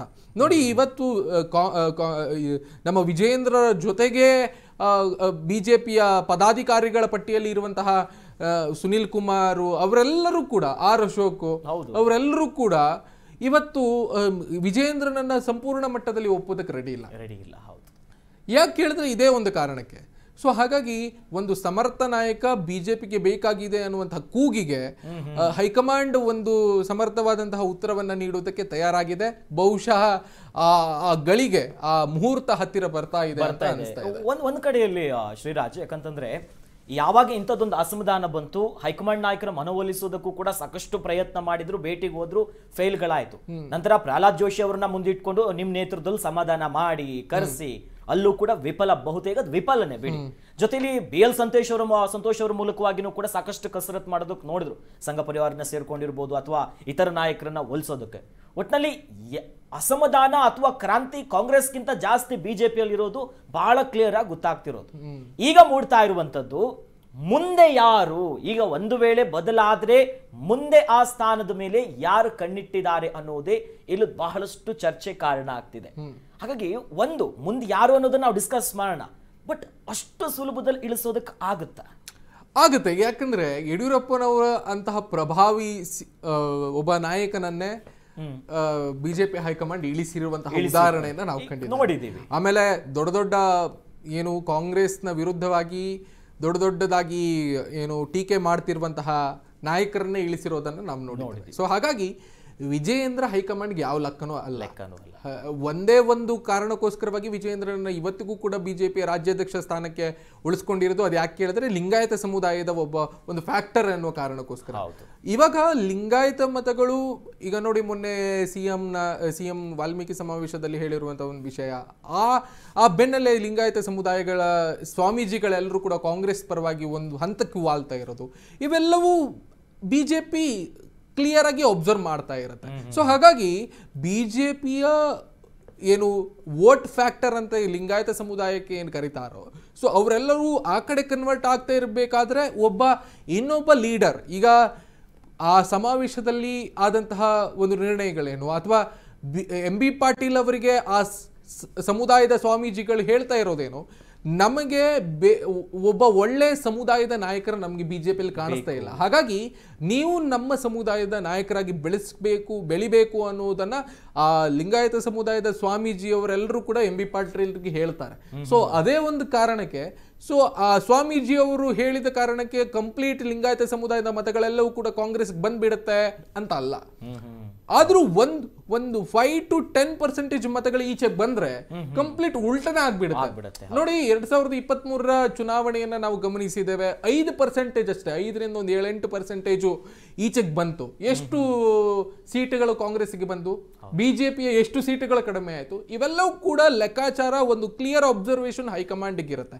ಸೊ ಹಾಗಾಗಿ ವಿಜಯೇಂದ್ರನನ್ನ ಇಳಿಸಿದ್ರೂ ಕೂಡ ಅದೇ ಸಮುದಾಯದ ಒಬ್ಬ ಸಮರ್ಥ ನಾಯಕನನ್ನ, ಆದ್ರೆ ಆ ಸಮರ್ಥ ನಾಯಕ ಅಂತ ಹೈಕಮಾಂಡ್ಗೆ ಅನ್ನಿಸಿರುವಂತಹ ನಾಯಕ ರಾಜ್ಯಾದ್ಯಂತ ಆ ವ್ಯಕ್ತಿಯ ಪ್ರಭಾವ ಇದೆಯಾ ಅನ್ನೋದು ಕ್ಲಿಯರ್ ಆಗಿ ಅದನ್ನು ಗಮನಿಸಿಕೊಂಡೇ ಮಾಡಬೇಕಾಗುತ್ತೆ. ಹೌದು. ಅಂದ್ರೆ ಶ್ರೀರಾಜ್, ಒಟ್ಟಿನಲ್ಲಿ ಈಗ ವ್ಯಕ್ತಿಗಿಂತ ಪಕ್ಷ ಮುಖ್ಯ ಅನ್ನೋದು ಮತ್ತೆ ಎತ್ತಿ ಹಿಡಿತಾರೆ.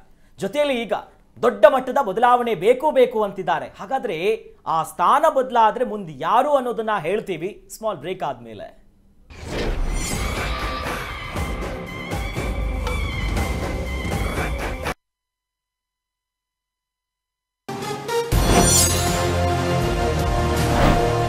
ವಿಜಯದಶಮಿಯಂದು ಕನ್ನಡಿಗರಿಗೆ ಹೊಸ ಆಯುಧ.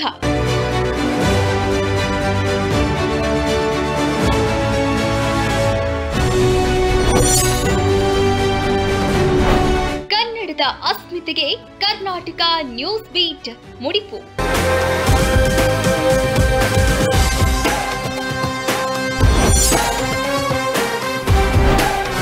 ನಾವು ಲೆಫ್ಟು ಅಲ್ಲ, ರೈಟು ಅಲ್ಲ, ಕೇವಲ ಸ್ಟ್ರೈಟು.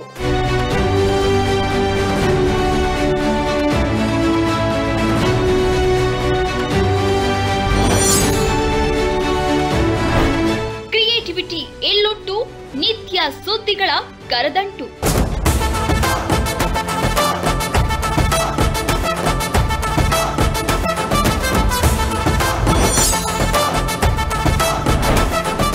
ಭ್ರಷ್ಟರ ಬೇಟೆಗೆ ಆದ್ಯತೆ, ಹೊಸ ಸುದ್ದಿಗೆ ಪ್ರಾಧಾನ್ಯತೆ.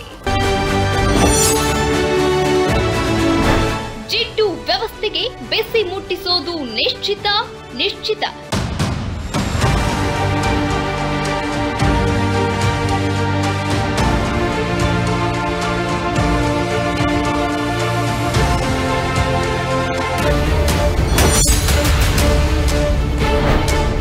ಜನಪರ, ನೊಂದಪರ, ರೈತಪರ ಸುದ್ದಿಗೆ ಜಾಗ ಖಚಿತ. ಆಶೀರ್ವದಿಸಿ, ಹರಸಿ, ಹಾರೈಸಿರಿ ನೀವು.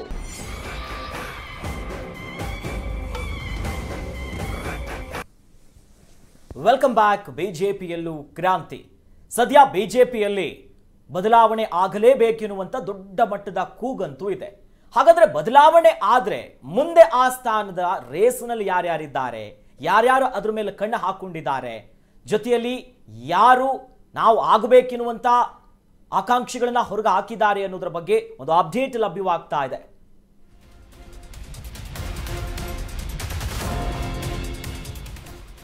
ಅಧ್ಯಕ್ಷ ಸ್ಥಾನಕ್ಕೆ ಪ್ರಭಾವಿ ನಾಯಕರ ಕಣ್ಣಿದೆ. ಸೋಮಣ್ಣ ಅವರಿಗೆ ಪಕ್ಕಾ ಅನ್ನುತ್ತಾ ಇದೆ ಮಾಹಿತಿ. ಸೋಮಣ್ಣ ಅವರಿಗೆ ಪಟ್ಟವನ್ನ ಕಟ್ಟಲು ಹೈಕಮಾಂಡ್ ಸಿದ್ಧತೆಯನ್ನ ನಡೆಸ್ತಾ ಇದೆ. ಲಿಂಗಾಯತ ನಾಯಕ, ಕೇಂದ್ರ ಸಚಿವರಾಗಿರುವಂತಹ ಸೋಮಣ್ಣ ಅವರು ಈ ರೇಸ್ನಲ್ಲಿ ಮುಂಚೂಣಿಯಲ್ಲಿದ್ದಾರೆ. ವಿ ಸೋಮಣ್ಣ, ಶಾಸಕ ಸುನಿಲ್ ಕುಮಾರ್ ಕಾರ್ಕಳ ಸೇರಿದಂತೆ ಅರವಿಂದ್ ಬೆಲ್ಲಾ, MLC ಆಗಿರುವಂತಹ CT ರವಿ ಅವರ ಹೆಸರು ಈಗ ಮುನ್ನೆಲೆಗೆ ಬರ್ತಾ ಇದೆ. ನವೆಂಬರ್ ಕ್ರಾಂತಿ ಎನ್ನುವಂತ ಬಿಜೆಪಿಯ ಕೂಗಿನಲ್ಲಿ ಯಾರು ಎಲ್ಲಾದ್ರೂ ಹೈಕಮಾಂಡ್ ನಾಯಕರು ನಿರ್ಧಾರವನ್ನ ಮಾಡಿ ವಿಜಯೇಂದ್ರ ಅವರನ್ನ ಕೆಳಗಿಳಿಸಿದ್ರ ಅಂದ್ರೆ ಮುಂದೆ ಯಾರು ಬರಬಹುದು ಅನ್ನುವಂತ ರೇಸಿನ ಮಾತುಕತೆಯಲ್ಲಿ, ಅದು ಕೂಡ ಕಮಲ ಮನೆಯ ಮಾತಿನಲ್ಲಿ ಮುಂಚೂಣಿಯಲ್ಲಿರುವಂತಹ ಹೆಸರೇ ಸದ್ಯ ಕೇಂದ್ರ ಸಚಿವರಾಗಿರುವಂತಹ ವಿ ಸೋಮಣ್ಣ ಅವರ ಹೆಸರು. ಮತ್ತೊಂದು ಕಡೆಯಲ್ಲಿ ಶಾಸಕ ಸುನಿಲ್ ಕುಮಾರ್, ಕಾರ್ಕಳದ ಶಾಸಕರು, ಇನ್ನು ಅರವಿಂದ ಬೆಲ್ಲದಿರಬಹುದು, CT ರವಿ ಅವರ ಹೆಸರು ಮುಂಚೂಣಿಯಲ್ಲಿ ಕೇಳಿ ಬರ್ತಾ ಇದೆ. ಜೊತೆಯಲ್ಲಿ ಇಲ್ಲಿ ಮೊದಲು ಗಮನಿಸಬೇಕಾಗಿರುವಂತದ್ದು ಸೋಮಣ್ಣ ಅವರು. ಯಾಕಂತಂದ್ರೆ ಎರಡೆರಡು ಕ್ಷೇತ್ರದಲ್ಲಿ ನಿಲ್ತಾರೆ ಅಂದ್ರೆ ಸೋಲ್ತಾರೆ. ಹೈಕಮಾಂಡ್ ನಾಯಕರು ಏನ್ ಡೈರೆಕ್ಷನ್ಸ್ ಕೊಡ್ತಾರೆ ಅದನ್ನ ಮಾಡ್ತಾರೆ, ಅದ್ರಲ್ಲಿ ಜೈ ಅನ್ಸ್ಕೊಂಡಿದ್ದಾರೆ. ಮತ್ತೊಂದು ಕಡೆ ಇಲ್ಲಿ ಸೋಮಣ್ಣ ಅನ್ನೋಕ್ಕೂ ಮುಂದೆ ಬರ್ತಿರುವಂತದ್ದು ಲಿಂಗಾಯತ ಫ್ಯಾಕ್ಟರ್. ಏನಂತೀರಿ? ಎಕ್ಸಾಕ್ಟ್ಲಿ. ಸೋಮಣ್ಣ ಅವರನ್ನ ಮತ್ತೆ ಮತ್ತೆ ಮುನ್ನೆಲೆಗೆ ತರ್ತಾ ಇರೋದು ಯಾಕೆ ಹೇಳಿದ್ರೆ, ಒಂದು ಯಡಿಯೂರಪ್ಪನವರಿಗೆ ತಮ್ಮ ಶಿಷ್ಯನಿಂದಲೇ ಪಾಠ ಕೊಡಬೇಕು ಅನ್ನೋದು. ಯಾಕಂದ್ರೆ ಈ ಸೋಮಣ್ಣ ಅವರು ಯಡಿಯೂರಪ್ಪನವರನ್ನ ಗುರು ಅಂತ ಕರಿತಾ ಇದ್ರು, ಮತ್ತು ಒಂದು ಹಂತಕ್ಕೆ ಗುರು ಶಿಷ್ಯರ ಸಂಬಂಧ ಅನ್ನೋ ಹಾಗೆ ಇತ್ತು. ಹೌದು. ಸೊ ಹಾಗಾಗಿ ಯಡಿಯೂರಪ್ಪನವರಿಗೆ ಹೈಕಮಾಂಡ್ ಒಂದ್ ಹಂತಕ್ಕೆ ಪಾಠ ಕಲಿಸಬೇಕು ಅನ್ನುವಂತಹ ದೃಷ್ಟಿಯಲ್ಲಿ ಅವರಿಂದ ಮುಖ್ಯಮಂತ್ರಿ ಸ್ಥಾನವನ್ನ ಕಿತ್ತುಕೊಳ್ಳಲಾಗುತ್ತೆ. ಸೊ ಆಗ ಮತ್ತೆ ಅದಾಗಿಯೂ ಕೂಡ ಅವರು ತಮ್ಮ ಮಗನಿಗೆ ಒಂದು ಡಿಮ್ಯಾಂಡ್ ಮಾಡ್ತಾರೆ, ಅವ್ರಿಗೆ ಕೊಡಿ ಅನ್ನೋ ಕಾರಣಕ್ಕೆ ಡಿಮ್ಯಾಂಡ್ ಮಾಡ್ತಾರೆ. ನೀವು ಯಡಿಯೂರಪ್ಪನವರ ಮತ್ತೆ ವಿಜಯೇಂದ್ರ ಅವರ ಬಗ್ಗೆ ಯತ್ನಾಳ್ ಹೇಳುವಂತಹ ಮಾತುಗಳನ್ನು ಗಮನಿಸಿ. ಯತ್ನಾಳ್ ಬಹಳ ಗಂಭೀರವಾದಂತಹ ಒಂದು ಆರೋಪವನ್ನ ಮಾಡ್ತಾರೆ. ಬಿಜೆಪಿಯ ರಾಜ್ಯ ಉಸ್ತುವಾರಿಯವರಿಗೆ ಇವರು ತಲುಪಿಸಬೇಕಾಗಿರೋದು ಕಪ್ಪ ಕೊಟ್ಟಿದ್ದಾರೆ ಅಂತ.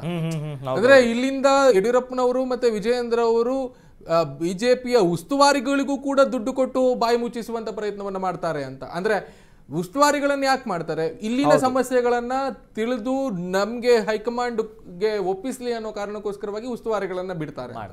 ಉಸ್ತುವಾರಿಗಳು ಇಲ್ಲಿನ ಸಮಸ್ಯೆಗಳನ್ನ ಹೇಳದೇ ಇರುವ ಹಾಗೆ ಯಡಿಯೂರಪ್ಪನವರು ವಿಜಯೇಂದ್ರ ಅವರು ಕಪ್ಪ ಕೊಟ್ಟಿದ್ದಾರೆ ಅಂತ ಯತ್ನಾಳ್ ಆರೋಪ ಮಾಡಿದ್ರು ಒಂದ್ಸಲ. ಸೊ ಇದೆಲ್ಲವನ್ನ ಗಮನಿಸಿ ಈಗ ಇರುವಂತಹ ಅಗರ್ವಾಲ್ ಅವ್ರಿಗೆ ಎಲ್ಲದಕ್ಕೂ ಕೂಡ ಒಂದು ಹಂತಕ್ಕೆ ಯತ್ನಾಳ್ ಅವರು ಗಂಭೀರವಾಗಿ ಆರೋಪವನ್ನ ಮಾಡ್ತಾರೆ. ಅಂದ್ರೆ ಯಡಿಯೂರಪ್ಪನವರು ಇವರೆಲ್ಲರನ್ನೂ ಕೂಡ ಹಿಡಿದಿಟ್ಟುಕೊಳ್ಳುವಂತಹ ಪ್ರಭಾವವನ್ನು ಮಾಡ್ತಾರೆ. ಅವರ ಪ್ರಭಾವಳಿಯಲ್ಲಿ ರಾಜಕೀಯವನ್ನ ಮಾಡೋದು ಹೈಕಮಾಂಡ್ಗೆ ಮತ್ತೆ ಎಸ್ಪೆಷಲಿ RSSಗೆ ಇಷ್ಟ ಇಲ್ಲ, ಅಥವಾ BL ಸಂತೋಷ್ ಅನ್ನುವಂತಹ ನಾಯಕರಿಗೆ ಇಷ್ಟ ಇಲ್ಲ. ಸೊ ಹಾಗಾಗಿ ನೋಡಿ, ಮೊನ್ನೆ ಆಗಿರುವಂತಹ ಶಿಬಿರದಲ್ಲೂ ಕೂಡ BL ಸಂತೋಷ್ ಅವರು ದೊಡ್ಡ ಮಟ್ಟದಲ್ಲಿ ಒಂದು ಪ್ರಭಾವವನ್ನು ಬೀರಿಸಿದ್ರು. ಆಮೇಲೆ ವಿಜಯೇಂದ್ರ ಅವರಿಗೆ ಹೆಚ್ಚು ಸ್ಥಾನಮಾನವನ್ನ ಕೊಡದೇ ಇರುವಂತಹ ಪ್ರಯತ್ನವನ್ನ BL ಸಂತೋಷ್ ಸ್ಪಷ್ಟವಾಗಿ ಮಾಡಿದ್ರು. ಅಲ್ಲಿ ಆ ಶಿಬಿರದ ಒಂದು ಜವಾಬ್ದಾರಿಯನ್ನ ಸುನಿಲ್ ಕುಮಾರ್ ಕಾರ್ಕಳ ಅವರಿಗೆ ಕೊಟ್ಟರು. ಸುನಿಲ್ ಕುಮಾರ್ ಕಾರ್ಕಳ BL ಸಂತೋಷ್ ಅವರ ಆಪ್ತ ಬಳಗದಲ್ಲಿ ಗುರುತಿಸಿಕೊಂಡು ಆಮೇಲೆ ಅವರೆಲ್ಲ ಒಟ್ಟಿಗೆ ರಾಜಕೀಯದ ಒಂದೇ ತರದ ಒಂದು ನಿಲುವನ್ನು ಹೊಂದಿರು. ಹಾಗಾಗಿ ಸೊ ಇಲ್ಲಿ ಬದಲಾವಣೆ ಒಂದು ನಿಶ್ಚಿತ ಅನ್ನುವುದನ್ನ ವಾತಾವರಣವನ್ನ ಹೈಕಮಾಂಡ್ ಸ್ಪಷ್ಟವಾಗಿ ನೀಡ್ತಾ ಇದ್ದಾರೆ. ಆಮೇಲೆ ಸೋಮಣ್ಣ ಇಲ್ಲಿ ಒಂದು ಹಂತಕ್ಕೆ ರಾಜಕೀಯದ ಭವಿಷ್ಯವನ್ನೇ ಕಳೆದುಕೊಂಡ್ರು ಅನ್ನುವಂತಹ ವಾತಾವರಣ ಸೃಷ್ಟಿಯಾದಾಗ ಹೈಕಮಾಂಡ್ನ ಮನವೊಲಿಸುವಂಥ ಪ್ರಯತ್ನವನ್ನು ಕೂಡ ಸೋಮಣ್ಣ ಮಾಡ್ತಾರೆ. ಸೋಮಣ್ಣ ಅವರು ಮನವೊಲಿಸಿ ಅವರು ಲೋಕಸಭೆಯಲ್ಲಿ ಸೀಟನ್ನು ಪಡೆದುಕೊಳ್ಳುವಂತಹ ಪ್ರಯತ್ನವನ್ನು ಮಾಡಿದ್ರು. ಅದು ಕೂಡ ಯಡಿಯೂರಪ್ಪನವರಿಗೆ ಒಂದು ಹಂತದಲ್ಲಿ ಆಶ್ಚರ್ಯ ಆಯಿತು. ಸೋಮಣ್ಣನವರಿಗೆ ಯಾವುದೇ ಕಾರಣಕ್ಕೂ ಸೀಟ್ ಸಿಗಬಾರ್ದು ಅನ್ನುವಂಥ ಪ್ರಯತ್ನದಲ್ಲಿ ಯಡಿಯೂರಪ್ಪನವರು ಇದ್ರು. ಆದರೆ ಹೈಕಮಾಂಡ್ನ ಒಂದು ನಿರ್ಧಾರ ಸೋಮಣ್ಣ ಅವರಿಗೆ ಸೀಟ್ ಕೊಡುವಂಥ ಪ್ರಯತ್ನ ಮಾಡಿದ್ರು. ಆಮೇಲೆ ನೋಡಿ, ಯಾರಿಗೆ ಅಧ್ಯಕ್ಷ ಸ್ಥಾನ ಕೊಡಬೇಕು ಅನ್ನೋದನ್ನ ಪ್ರಯತ್ನ ಪಟ್ಟಿದ್ರು. ಐ ಮೀನ್ ಯಡಿಯೂರಪ್ಪನವರು ಲೋಕಸಭೆಯಲ್ಲಿ ಒಂದು ಸಂಸದ ಸ್ಥಾನ ಯಾರಿಗೆ ಕೊಡಬೇಕು, ಅವರ ಮಗನಿಗೂ ಕೂಡ ಸಂಸದ ಅಲ್ಲ ಸಚಿವ ಸ್ಥಾನ ಕೊಡಬೇಕು ಅಂತ ಪ್ರಯತ್ನ ಮಾಡಿದ್ರು. ಆದ್ರೆ ಅದು ತಪ್ಪು, ಸೋಮಣ್ಣನವ್ರಿಗೆ ಕೊಟ್ರು. ಯಾಕೆ ಹೇಳಿದ್ರೆ ಹೈಕಮಾಂಡ್ಗೆ ಒಂದು ಪ್ಲಾನ್ ಇದೆ, ನೆಕ್ಸ್ಟ್ ಏನ್ ಮಾಡಬೇಕು. ನೆಕ್ಸ್ಟ್ ಸೋಮಣ್ಣನವರನ್ನೇ ಮುಂದೆ ಬಿಡಬೇಕು ಅನ್ನೋ ಕಾರಣಕ್ಕೋಸ್ಕರವಾಗಿ ಒಂದು ಕೇಂದ್ರದ ರಾಜ್ಯ ಖಾತೆ ಅದ್ರ ಬಗ್ಗೆನೇ ಒಂದು ಅಪ್ಡೇಟ್ ಕೂಡ ಸಿಗ್ತಾ ಇದೆ.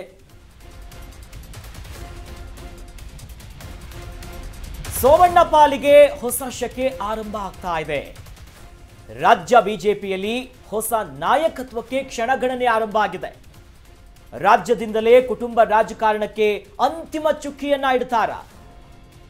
ಬಿಎಸ್ವೈ ಕುಟುಂಬ ರಾಜಕಾರಣಕ್ಕೆ ಬಿಜೆಪಿ ಹೈಕಮಾಂಡ್ ನಾಯಕರು ಫುಲ್ ಸ್ಟಾಪ್ ಹಾಕ್ತಾರ. ಆದರೂ ಕೂಡ ಗುರುವಿಗೆ ಶಿಷ್ಯನಿಂದಲೇ ಪಾಠವನ್ನ ಕಲಿಸುತ್ತಾ ಬಿಜೆಪಿಯ ಹೈಕಮಾಂಡ್ ಅನ್ನೋ ಪ್ರಶ್ನೆ ಸದ್ಯ ರಾಜಕೀಯ ವಲಯದಲ್ಲಿ ಚರ್ಚೆ ಕಾರಣ ಆಗಿರುವುದು.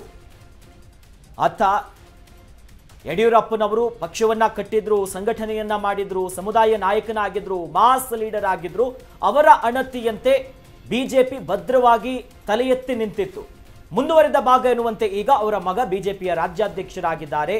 ಅನೇಕ ಅಸಮಾಧಾನಗಳು ಅನೇಕರಲ್ಲಿ ಬಿಜೆಪಿಯಲ್ಲಿ ಮನೆ ಮಾಡಿದೆ. ಬಟ್ ಇಲ್ಲಿ ಗಮನಿಸಬೇಕಾಗಿರುವಂಥದ್ದು, ಗುರುವಿಗೆ ಶಿಷ್ಯನಿಂದಲೇ ಪಾಠವನ್ನ ಹೈಕಮಾಂಡ್ ನಾಯಕರು ಕೊಡ್ತಾರಾ, ಕಲಿಸ್ತಾರಾ ಅನ್ನುವಂಥದ್ದು. ಅದರಲ್ಲೂ ಕೂಡ ಸೋಮಣ್ಣನವರ ಮೂಲಕವಾಗಿಯೇ ಇಡೀ ರಾಜಕೀಯ ದಾಳವನ್ನ ಬಿಜೆಪಿ ಹೈಕಮಾಂಡ್ ನಾಯಕರು ಉರುಳಿಸ್ತಿದ್ದಾರ ಅನ್ನೋದು ಕಾಡ್ತಾ ಇದೆ. ನೋಡಿ, ಕಾಲ ಹೆಂಗ್ ಬದಲಾಗುತ್ತೆ ಅನ್ನೋದನ್ನ ಬಿಜೆಪಿ ನೋಡಿಯೇ ಕಲಿಬೇಕಾಗತ್ತೆ. ಯಾಕಂದ್ರೆ ಒಂದು ಕಾಲದಲ್ಲಿ ಅವರ ಅಣತಿಯಂತೆ ಇವರಿದ್ರು, ಅದನ್ನ ಕೇಳ್ತಾ ಇದ್ರು, ಮಾಡ್ತಾ ಇದ್ರು. ಆದ್ರೆ ಈಗ ನೋಡಿ, ಪ್ರಭಾವಿಯಾಗಿದ್ದಾರೆ. ಹೈಕಮಾಂಡ್ ನಾಯಕರು ಕೊಡುವಂತ ಎಲ್ಲಾ ಡೈರೆಕ್ಷನ್ಸ್ ಗಳನ್ನ ಫಾಲೋ ಮಾಡ್ತಾರೆ, ಅದರಲ್ಲೂ ಸೈ ಅನ್ಸ್ಕೊಂಡಿದ್ದಾರೆ. ಈಗ ಎಷ್ಟರ ಮಟ್ಟಿಗೆ ಇದು ವರ್ಕೌಟ್ ಆಗುತ್ತೆ? ಯಾಕಂದ್ರೆ ಬಿಜೆಪಿಯಲ್ಲಿ ಒಂದು ರೆಬಲ್ ಟೀಮ್ ಇದ್ದಾರೆ. ವಿಜೇಂದ್ರನ್ ಹೆಂಗಾದ್ರೂ ಮಾಡಿ ಇಳಿಸಿ ಯಾರನ್ನಾದ್ರೂ ಹಾಕಿ ಅಂತ. ತಟಸ್ಥ ಬಣ ಅನ್ನೋದು ಕೂಡ ಒಂದು ಗಟ್ಟಿಯಾಗಿ ನಿಂತಿದ್ದಾರೆ. ಈ ತಟಸ್ಥ ಬಣದಲ್ಲಿ ಯಾರ್ಯಾರು ಗುರುತಿಸ್ಕೊಂಡಿದ್ದಾರೆ ಅವರು ಸ್ವಲ್ಪ ಭದ್ರವಾಗಿರುವಂತ ಖಡಕ್ ನಾಯಕರೇ. ಹಾಗಾಗಿ ವಿ ಸೋಮಣ್ಣ ಅವರನ್ನೇ ಈಗ ಮುಂದಿನ ಸ್ಥಾನದಲ್ಲಿ ಕೂರಿಸಿದ್ರೆ, ಗುರುವಿಗೆ ಶಿಷ್ಯನಿಂದಲೇ ಪಾಠ ಅನ್ನೋದಾದ್ರೆ ವಿ ಸೋಮಣ್ಣ ಅವ್ರನ್ನ ಎಲ್ಲರೂ ಒಪ್ಕೊಳ್ತಾರ? ನೋಡಿ, ಈಗ ಯತ್ನಾಳ್ ಅಂತಹ ರೆಬಲ್ ನಾಯಕರು ಹೇಳ್ತಾ ಇರೋದು ಸೋಮಣ್ಣ ಆಗ್ಲಿ ಅಥವಾ ಇನ್ಯಾರೇ ಆಗ್ಲಿ ನಮ್ಗೇನು ಸಮಸ್ಯೆ ಇಲ್ಲ, ಆದ್ರೆ ವಿಜೇಂದ್ರನ್ ಇಳಿಸಬೇಕು ಅಂದ್ರೆ ಯಡಿಯೂರಪ್ಪನವರಲ್ಲಿರುವಂತಹ ಹೋಲ್ಡ್ ಅನ್ನ ನೀವು ಬಿಜೆಪಿ, ರಾಜ್ಯ ಬಿಜೆಪಿಯಿಂದ ತೆಗಿಬೇಕು ಅನ್ನೋದು ಅವರೆಲ್ಲರದು ವಾದ. ಸೊ ಹಾಗಾಗಿ ಬಹುಶಃ ಬೇರೆ ಯಾರೇ ಆದ್ರೂ ಕೂಡ ಒಪ್ಪುವಂಥ ಮನಸ್ಥಿತಿಯಲ್ಲಿ ಅವರು ಇರಬಹುದು ಅಂತ ಅನಿಸುತ್ತೆ. ಆದರೆ ಸೋಮಣ್ಣ ರಾಜ್ಯಾದ್ಯಂತ ಓಡಾಡಿ ಅಥವಾ ಒಂದು ಮತಗಳನ್ನು ಗ್ರ್ಯಾಬ್ ಮಾಡುವಂತಹ ಸಾಮರ್ಥ್ಯ ಅವರಲ್ಲಿ ಇದೆಯಾ ಅನ್ನೋದು ಹೈಕಮಾಂಡ್ ಪ್ರಶ್ನಿಸ್ಕೊಳ್ಬೇಕಾಗತ್ತೆ. ಬಹುಶಃ ಯಡಿಯೂರಪ್ಪನವರಂತಹ ವರ್ಚಸ್ಸು ಸೋಮಣ್ಣನವರಿಗಿದೆ ಅನ್ನೋದು ಕೂಡ ಅವರು ಪ್ರಶ್ನಿಸಬೇಕಾಗುತ್ತೆ. ಒಂದು ಲಿಂಗಾಯತ ಅನ್ನುವ ಕಾರಣಕ್ಕೋಸ್ಕರವಾಗಿ ಅಧ್ಯಕ್ಷ ಸ್ಥಾನಕ್ಕೆ ಕೂರ್ತೀರಿ ಅನ್ನೋದಾದರೆ ಸಂಘಟನೆಯಲ್ಲಿ ಯಾವ ರೀತಿಯ ಚತುರತೆ ಅವರಲ್ಲಿದೆ ಅನ್ನೋದು ಕೂಡ ಪ್ರಶ್ನೆ ಆಗುತ್ತೆ. ಸೊ ನೋಡಿ, ಈಗ ಸೋಮಣ್ಣನವರ ಹೆಸರು ಕಳೆದ ಬಾರಿ ಅಂದರೆ ಯಡಿಯೂರಪ್ಪನವರನ್ನ ಕೆಳಗಿಳಿಸುವಂತಹ ಸಂದರ್ಭದಲ್ಲೂ ಕೂಡ ಬಂದಿತ್ತು ಅಂತ, ಅಂದರೆ ಮುಖ್ಯಮಂತ್ರಿ ಸ್ಥಾನಕ್ಕೆ. ಆಮೇಲೆ ನೋಡಿ, ಎಲ್ಲವೂ ಕೂಡ ಮುಖ್ಯಮಂತ್ರಿ ಸ್ಥಾನ ಕೆಳಗಿಳಿಸಿದ ನಂತರ ಯಡಿಯೂರಪ್ಪನವರ ಶಿಫಾರಸ್ಸಿನ ಮೇಲೆ ಹೈಕಮಾಂಡ್ ಎಲ್ಲವನ್ನೂ ಕೂಡ ಮಾಡ್ತಾ ಇತ್ತು. ಎಲ್ಲಿಯವರೆಗೆ ಕೇಳಿದ್ರೆ ಮೊನ್ನೆ ತನಕನೂ ಕೂಡ, ಇತ್ತೀಚೆಗಿನವರೆಗೂ ಕೂಡ, ಅಂದ್ರೆ ಲೋಕಸಭೆ ಎಲೆಕ್ಷನ್ ಆಗುವವರೆಗೂ ಕೂಡ ಯಡಿಯೂರಪ್ಪ ಯಾರ ಹೆಸರನ್ನು ಹೇಳ್ತಾರೆ ಅವರು ಆ ಕೇಳಿದ ಹುದ್ದೆಗಳಿಗೆ ಕೊಡುವಂತಹ ಮನಸ್ಥಿತಿ ಇತ್ತು. ಆದ್ರೆ ಲೋಕಸಭಾ ಚುನಾವಣೆ ಆದ ಬಳಿಕ ಆದಂತಹ ಒಂದು ಬದಲಾವಣೆ ಇದೆಯಲ್ಲ, ಸೊ ಅದು ಬಿಜೆಪಿಯಲ್ಲಿ ಒಂದಿಷ್ಟು. ಈಗ ನೋಡಿ, ಸೋಮಣ್ಣ ಅವರು ರಾಜ್ಯ ಖಾತೆಯ ಸಚಿವರಾದ ಬಳಿಕ ಅವರ ಒಂದು ಆಕ್ಟಿವ್ನೆಸ್ ಅಥವಾ ಅವರು ನೀಡುವಂತಹ ಹೇಳಿಕೆ ಕಾಂಗ್ರೆಸ್ನ ವಿರುದ್ಧವಾಗಿ ನನಗನಿಸುವ ಮಟ್ಟಿಗೆ ಸೋಮಣ್ಣ ಅವರಿಗೆ ಒಂದು ಸೂಚನೆ ಇದ್ದಿರಬಹುದೇನೋ, ಸ್ವಲ್ಪ ಪ್ರಿಪೇರ್ಡ್ ಆಗಿರಬಹುದು. ಹಾಗಾಗಿ ನೋಡಿ, ಮೊದಲೆಲ್ಲೂ ಕೂಡ ಸೋಮಣ್ಣ ಇಷ್ಟು ರೆಬಲ್ ಆಗಿ ಇಷ್ಟು ಅಗ್ರೆಸಿವ್ ಆಗಿ ಹೇಳಿಕೆಗಳನ್ನ ಕೊಡ್ತಾ ಇರಲಿಲ್ಲ. ಈಗ ಸೋಮಣ್ಣ ಕಾಂಗ್ರೆಸ್ನ ವಿರುದ್ಧವಾಗಿ, ಕಾಂಗ್ರೆಸ್ನ ಆಡಳಿತ ವಿರುದ್ಧವಾಗಿ ಹೋದಲ್ಲೆಲ್ಲ ಟೀಕೆಗಳನ್ನ ಮಾಡ್ತಾ ಇದ್ದಾರೆ. ಅದೆಲ್ಲವೂ ಕೂಡ ವಿಜೇಂದ್ರ ಏನ್ ಟೀಕೆ ಮಾಡ್ತಾರೋ ಅದೆಲ್ಲದಕ್ಕಿಂತ ಮಿಗಿಲಾಗಿತ್ತು. ಸೊ ಹಾಗಾಗಿ ಒಂದು ಹಂತಕ್ಕೆ ಅವರ ಮಗನನ್ನ ಇಟ್ಟುಕೊಂಡು ಈ ಬೆಂಗಳೂರಿನ ಕೆಲವು ಭಾಗಗಳಲ್ಲಿ, ವಿಜಯನಗರ ಆ ಭಾಗಗಳಲ್ಲೆಲ್ಲ ಒಂದು ಸಂಘಟನೆಯನ್ನ ಕಟ್ಟುವಂತಹ ಮತ್ತೆ ಸೋಮಣ್ಣನವರ ಒಂದು ತಂಡ ಕಟ್ಟುವಂತಹ ಪ್ರಯತ್ನವನ್ನ ಅರುಣ್ ಸೋಮಣ್ಣ ಅವರ ನೇತೃತ್ವದಲ್ಲಿ ಮಾಡುವಂತ ಪ್ರಯತ್ನವನ್ನ ಮಾಡಿದ್ರು. ಮತ್ತೆ ಅವರ ಮೂಲ ಊರು ಅಲ್ಲೆಲ್ಲೋ ಇರುತ್ತೆ, ನಮ್ಮ ತುಂಬಾ ಗಡಿ ಪ್ರದೇಶ ಅದು. ಆ ಭಾಗದಲ್ಲೂ ಕೂಡ ಸೋಮಣ್ಣನ ಪ್ರಭಾವ ದೊಡ್ಡದಿದೆ. ಸೊ ಹಾಗಾಗಿ ಒಂದು ಹಂತಕ್ಕೆ ನೋಡೋದಾದ್ರೆ ಸೋಮಣ್ಣ ಒಂದು ಪ್ರಾಥಮಿಕ ಪ್ರಯತ್ನವನ್ನ ಕೆಲವು ತಿಂಗಳಿಂದಲೇ ಮಾಡ್ಕೊಂಡ್ಬಿಟ್ಟಿದ್ದಾರೆ. ಸೊ ಅವರ ಮಗನ ಮೂಲಕ ನೋಡಿ, ಈಗ ಸೋಮಣ್ಣ ಅಧ್ಯಕ್ಷರಾದ್ರೆ ಮಗನನ್ನು ಕೂಡ ಒಳಗೆ ಎಳೆಯುವಂತ ಪ್ರಯತ್ನವನ್ನ ಖಂಡಿತವಾಗಿ ಮಾಡೇ ಮಾಡ್ತಾರೆ. ಸೊ ಹಾಗಾಗಿ ಒಂದು ಹಂತಕ್ಕೆ ನೋಡಿ, ಈಗ ಆಕಾಂಕ್ಷಿಗಳು ಇರೋರೆಲ್ಲರೂ ಕೂಡ ಅರವಿಂದ್ ಬೆಲ್ಲದ್ ಅವರ ಹೆಸರು ಸಿಎಂ ಬದಲಾವಣೆ ಆಗುವಂತ ಸಂದರ್ಭದಲ್ಲೂ ಕೂಡ ಬಂದಿತ್ತು, CT ರವಿ ಅವರ ಹೆಸರು ಸಿಎಂ ಬದಲಾವಣೆ ಆಗುವಂತ ಸಂದರ್ಭದಲ್ಲಿ ಬಂದಿತ್ತು, ನಮ್ಮ ಸುನಿಲ್ ಕುಮಾರ್ ಕಾರ್ಕಳ ಅವರ ಹೆಸರು ಕೂಡ ನೆಕ್ಸ್ಟ್ ಸಿಎಂ ಇವರೇ ಅನ್ನುವಂತಹ ವಾತಾವರಣ ಬಂದಿತ್ತು. ಅದೆಲ್ಲವನ್ನು ಮೀರಿ ಯಡಿಯೂರಪ್ಪನವರಿಗೆ ಪ್ರಾಶಸ್ತ್ಯ ಕೊಟ್ಟು, ಯಾಕೆ ಕೇಳಿದ್ರೆ ಲಿಂಗಾಯತ ಮತ ತಪ್ಪುತ್ತೆ ಅನ್ನೋ ಕಾರಣಕ್ಕೋಸ್ಕರವಾಗಿ. ಆದ್ರೆ ಈಗ ಒಂದು ಹಂತಕ್ಕೆ ಬಿಜೆಪಿಯಲ್ಲಿ ಬೇರೆ ಬೇರೆ ನಾಯಕರು ಬೆಳೆದಿದ್ದಾರೆ. ಯಡಿಯೂರಪ್ಪನವರು ರಾಜಕೀಯವಾಗಿ ಮತ್ತೆ ಅವರ ಸಾಮರ್ಥ್ಯ, ಈಗ ಓಡಾಡಿ ಕೆಲಸ ಮಾಡುವಷ್ಟು, ಪಕ್ಷ ಕಟ್ಟುವಷ್ಟು ಸಾಮರ್ಥ್ಯ ಅವರಲ್ಲಿಲ್ಲ, ಒಂದು ವಯಸ್ಸಿನ ಕಾರಣ. ಹಾಗಾಗಿ ಈಗ ನಾಯಕರು ನಮ್ಮಲ್ಲಿ ಬೇಕಾದಷ್ಟು ಇದ್ದಾರೆ. ಈಗ ಜಾತಿ ಮುಖ್ಯ ಅಲ್ಲ, ಜಾತಿ ಒಂದು ಹಂತಕ್ಕೆ ಬೇಕಾಗಬಹುದು.